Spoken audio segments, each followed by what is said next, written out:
நம சிவாய வாழ்க. நாதந்தே பாதம் வாழ்க. நம ശിവായ வாழ்க.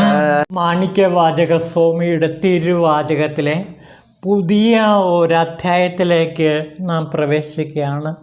തിരുപ്പൊന്നൂശൽ എന്നാണ് ഈ അധ്യായത്തിൻ്റെ പേര്. തമിഴകത്ത് ഊശൽ വരി എന്ന് പറയുന്ന ഒരു സമ്പ്രദായം നിലവിലുണ്ടായിരുന്നു. ഫോക്ക് സോങ്ങുമായി ബന്ധപ്പെട്ടതാണ് ഈ ഗാനശാഖ.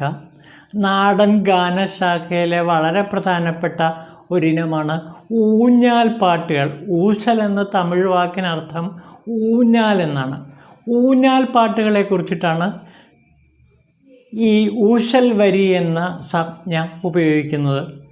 ഊഞ്ഞാൽ പാട്ടുകൾ ദ്രാവിഡ ദേശം മുഴുവനും വ്യാപിച്ചിരുന്ന ഒരു വിനോദമാണ്, വിനോദക്കളിയാണത്.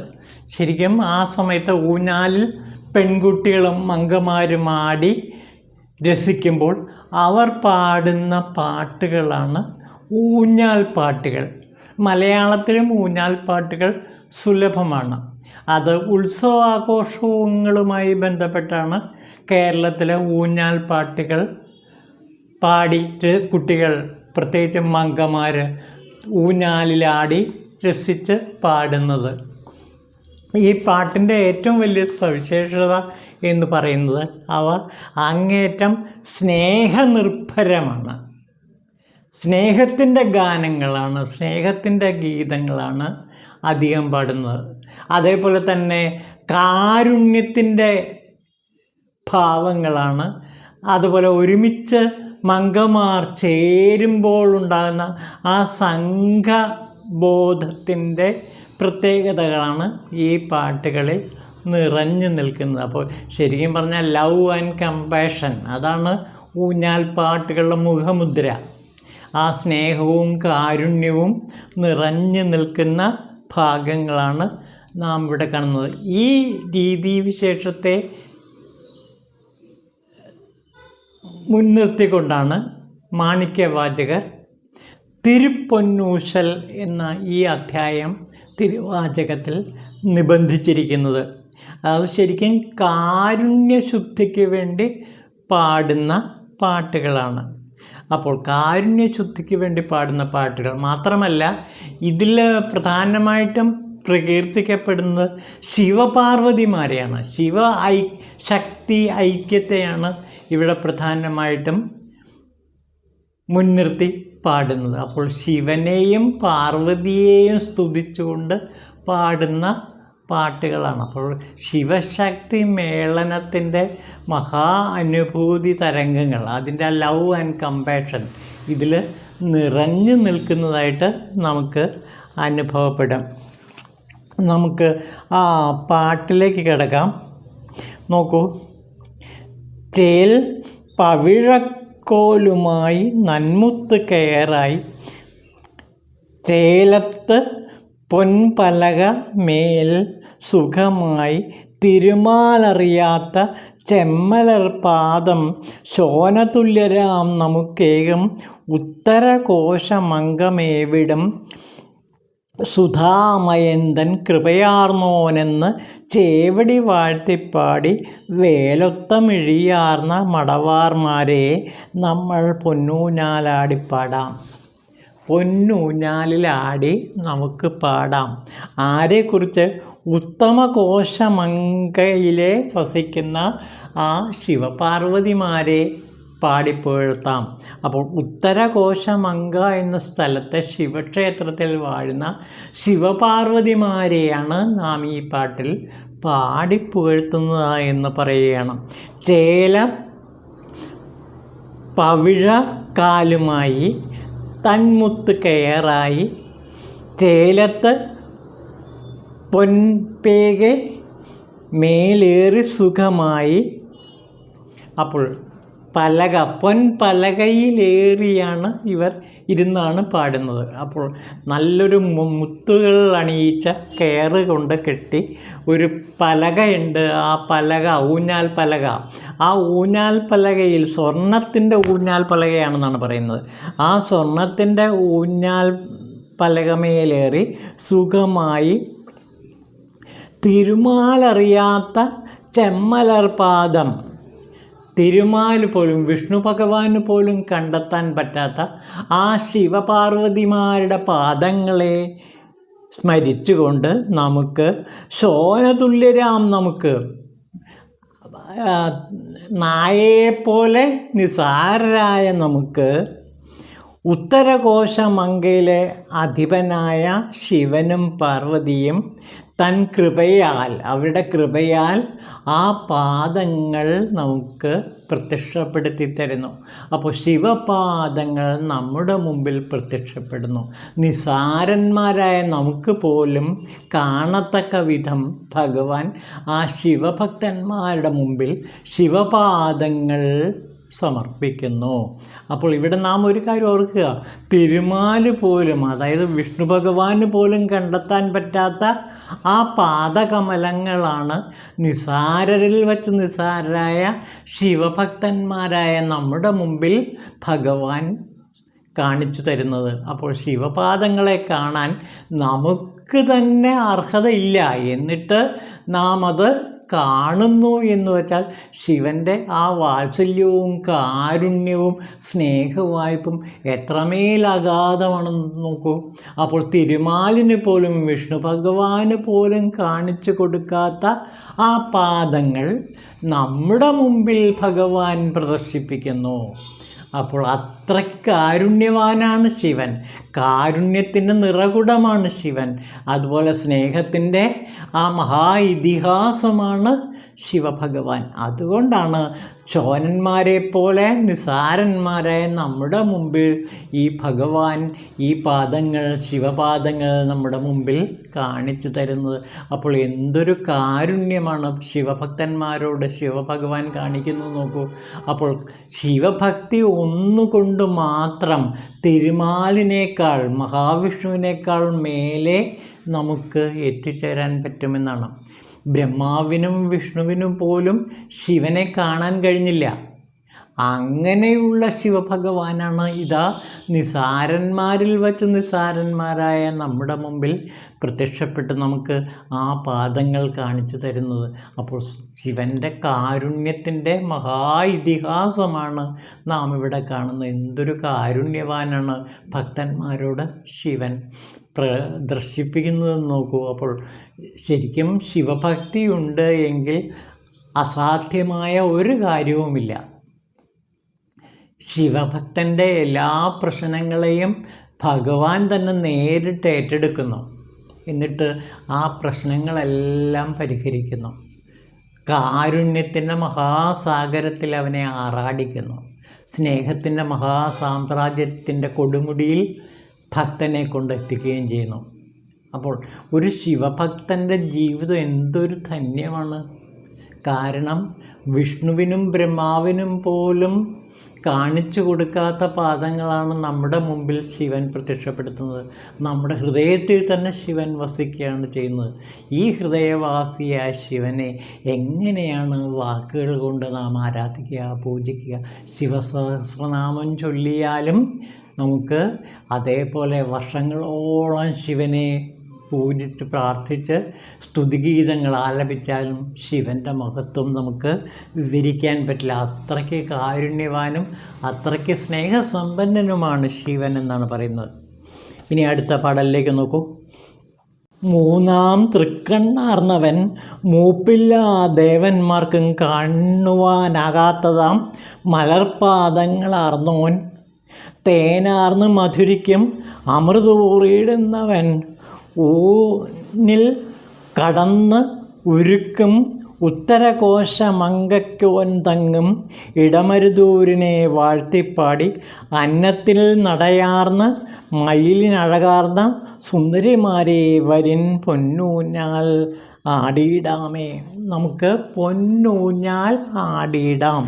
എങ്ങനെയുള്ളവർ? സുന്ദരിമാരായിട്ടുള്ളത്, അന്നത്തിനെ പോലെ നടയാർന്നവർ, പിന്നെ മയിലിനെ പോലെ അഴകാർന്ന സുന്ദരിമാർ. മയിലിനെ പോലെ അഴകാർന്ന സുന്ദരിമാരാണ് ഈ ഊഞ്ഞാലാടുന്നത്. അങ്ങനെയുള്ള സുന്ദരിമാർ നമുക്ക് ഊഞ്ഞാലിലാടി ശിവപാദങ്ങളെ, ശിവകുടുംബത്തെ, ശിവപാർവതിമാരെ സ്തുതിച്ച് പാടാം. അപ്പോൾ ഇവിടെ മയിലിന് അഴകാർന്ന സുന്ദരിമാരാണ്. അപ്പോൾ ഇവിടെ സുബ്രഹ്മണ്യൻ്റെ വാഹനമാണ് മയിൽ. ആ മയിലിനെ പോലെ അഴകാർന്നവരായ നമ്മൾ, അതായത് ഇവിടെ ശിവഭക്തർ മാത്രമല്ല ഈ സുന്ദരിമാർ. അവർ കുടുംബത്തിൽപ്പെട്ട ശിവൻ്റെ മകൻ, ശിവപാർവതിമാരുടെ മകനായ സുബ്രഹ്മണ്യൻ്റെയും വാഹനമാണ്. അതാണ് മയിലിൻ്റെ അഴകാർന്ന സുന്ദരിമാർ എന്ന് പറയുന്നത്. അപ്പോൾ സുബ്രഹ്മണ്യൻ്റെ വാഹനമായ മയിലാണ് ഈ സുന്ദരിമാർ. അപ്പോൾ ഒന്ന് ആലോചിച്ച് നോക്കൂ, ശരിക്കും സുബ്രഹ്മണ്യനെ പോലെയുള്ള മയിലിനെ പോലെ അഴകാർന്നവർ വെച്ചാൽ മയിൽ വാഹനമായിട്ടുള്ള സുബ്രഹ്മണ്യനെ ആരാധിക്കുന്നവർ, അല്ലെങ്കിൽ സുബ്രഹ്മണ്യന്മാരുടെ ആ പ്രിയപ്പെട്ടവർ എന്നാണ് അർത്ഥം. ആ സുബ്രഹ്മണ്യ ഭഗവാന്റെ പ്രിയപ്പെട്ടവരായ ഞങ്ങൾ, അതായത് അങ്ങയുടെ മകൻ തന്നെയാണ് ഞങ്ങൾ, മകൻ്റെ തന്നെ ആരാധകരായ, അല്ലെങ്കിൽ മകൻ്റെ തന്നെ ഭാര്യമാരെ പോലെയുള്ള, അല്ലയോ സുന്ദരിമാരായ ദേവതകളെ, നിങ്ങൾ ശിവപാർവതിമാരുടെ ആ മഹത്വത്തെ വാഴ്ത്തിപ്പാടുമ്പോൾ മകനാൽ തന്നെ സ്തുതിക്കപ്പെടുകയാണ് ശിവനെ. അപ്പോൾ സുബ്രഹ്മണ്യനെയും അതുപോലെ ഗണപതിയെയും അതേപോലെ ശിവപാർവതിമാരെയും ഉൾക്കൊള്ളുന്ന ആ കുടുംബത്തെ മുഴുവനും വന്ദിച്ച് പാടുകയാണ് ഈ മയിലിനെ പോലെ അഴകാർന്ന സുന്ദരിമാർ. അപ്പോൾ മയിലിനെ പോലെ അഴകാർന്ന സുന്ദരിമാർ എന്ന ആ പദപ്രയോഗം കൊണ്ട് തന്നെ സുബ്രഹ്മണ്യ ഭഗവാന്റെ തിരുദാസികളാണ് ഇവർ എന്ന് വ്യക്തമാണ്. അങ്ങനെയുള്ള ആ തിരുദാസികളെ ഇതാ ഭഗവാൻ അനുഗ്രഹിക്കണമേ. അവർ എങ്ങനെയാണ്? മൂന്നാം തൃക്കണ്ണാർന്നവനാണ് അങ്ങ്, അല്ലയോ ശിവഭഗവാൻ. അങ്ങ് മൂന്നാം കണ്ണാർന്നവനാണ്, 3 കണ്ണുകളുള്ളവനാണ്, അഗ്നിനേത്രമുള്ളവനാണ്. മൂപ്പില്ലാ ദേവന്മാർക്കും കാണുവാനാകാത്തതാ, ഒരിക്കലും വാർദ്ധക്യം പിടിവിടാത്ത ദേവന്മാർക്ക് പോലും അങ്ങയെ കാണാൻ കഴിഞ്ഞിട്ടില്ല.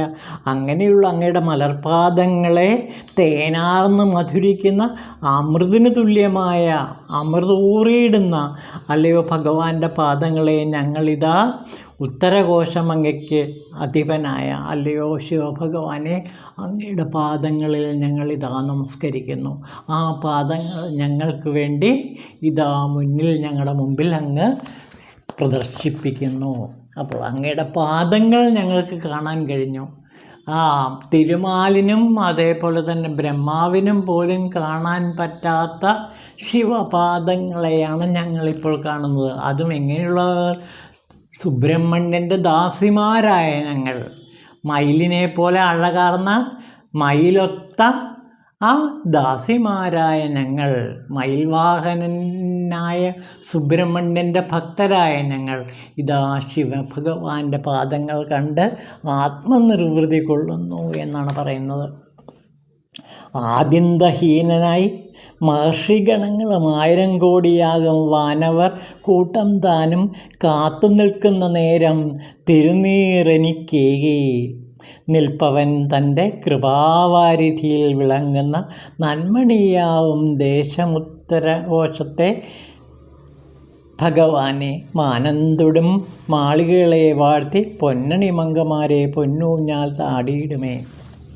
പൊന്നൂഞ്ഞാലിൽ ആടി നമുക്ക് ശിവകീർത്തനങ്ങൾ പാടാം. എങ്ങനെയുള്ള ശിവനാണെന്ന് നോക്കൂ. ആദ്യന്തഹീനനായി, ആദിയും മധ്യവും അന്തവുമില്ലാത്ത ആ അന്തമറ്റ സുഹൃതഹാരങ്ങൾ ശിവഭക്തന്മാർക്ക് നൽകുന്ന അല്ലയോ ഭഗവാൻ, മഹർഷിഗണങ്ങൾ 1000 കോടിയാകും വാനവർക്കും കാണുവാൻ പ്രയാസമായ ശിവഭഗവാൻ.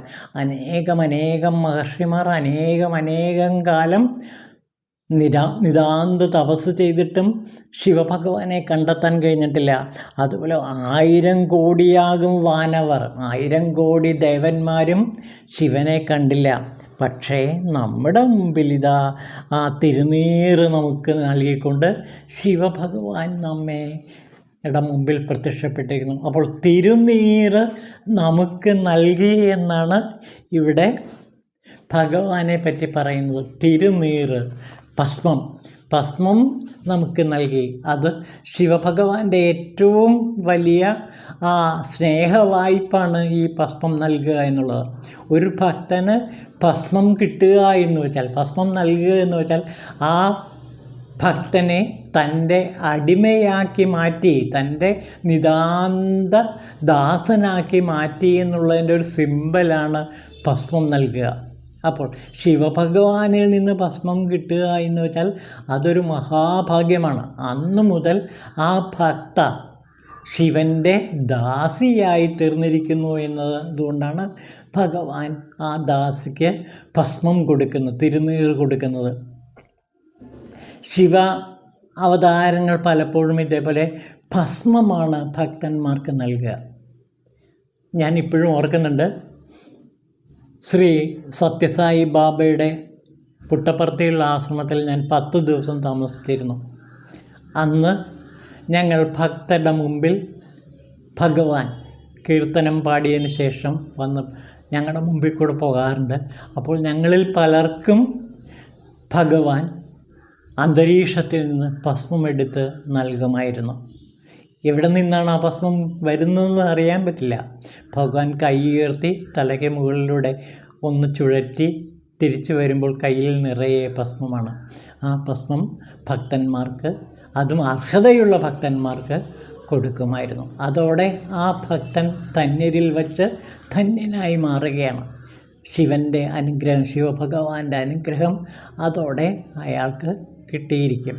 അപ്പോൾ എൻ്റെ സുഹൃത്ത്, എൻ്റെ അടുത്തിരുന്ന ആ ഒരു ശിവഭക്തനായ സുഹൃത്ത്, അദ്ദേഹത്തിന്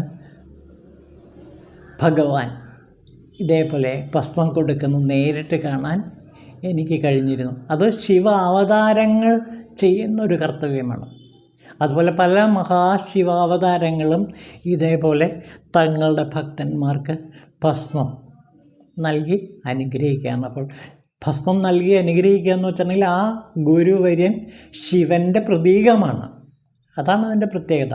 ശിവൻ്റെ അവതാരമാണ്, അല്ലെങ്കിൽ ശിവൻ്റെ പ്രതീകമായിട്ടാണ് ആ മഹാഗുരു ഭക്തന് ഈ ഭസ്മം നൽകുന്നത്. അപ്പോൾ ഭസ്മം ലഭിക്കുക എന്നുള്ളത്, ഒരു ഗുരുവിൽ നിന്ന് ഭസ്മം ലഭിക്കുക എന്നുള്ളത് ഒരു ശിഷ്യന് കിട്ടുന്ന മഹാഭാഗ്യമാണ്. അതായത് അതോടുകൂടി ശിവാനുഗ്രഹം ആ ഭക്തന് കിട്ടിക്കഴിഞ്ഞു എന്നാണ് അർത്ഥം. ഇതാണ് ഇവിടെ പറയുന്നത്. ആദ്യന്തഹീനനായി മഹർഷിഗണങ്ങളും 1000 കോടിയാകും വാനവർ കൂട്ടം താനും കാത്തു നിൽക്കുന്ന നേരം തിരുനീറെനിക്കേകി നിൽപ്പ അവൻ തൻ്റെ കൃപാവാരിയിൽ വിളങ്ങുന്ന നന്മണിയായും ഉത്തരകോശത്തെ ഭഗവാനുമായ ശിവനിൽ നിന്ന് എനിക്ക് ആ തിരുനീറ് ലഭിച്ചു. അങ്ങനെ തിരുനീറ് ലഭിച്ച ഭാഗ്യവാനാണ് ഞാൻ. അതാണ് ഇവിടെ പറയുന്നത്. അപ്പോൾ ഈ കവിതയിലൂടെ കടന്നു പോകുമ്പോൾ നമുക്കും സങ്കല്പിക്കാവുന്നതാണ്, ശിവഭഗവാനിൽ നിന്ന് നമുക്കും തിരുനീറ് കിട്ടിയിരിക്കുന്നു. സങ്കല്പത്തിന് യാഥാർത്ഥ്യത്തെക്കാൾ സത്യബോധമുണ്ട് എന്ന് മനസ്സിലാക്കുക. അപ്പോൾ ഈ വരികളിലൂടെ കടന്നു പോകുമ്പോൾ ഭഗവാനിൽ നിന്ന് ഇതാ നോക്കൂ, 1000 കോടിയാകും വാനവർ കൂട്ടം താനും കാത്തു നിൽക്കുന്ന നേരം തിരുനീറെനിക്കേകി നിൽപ്പവൻ.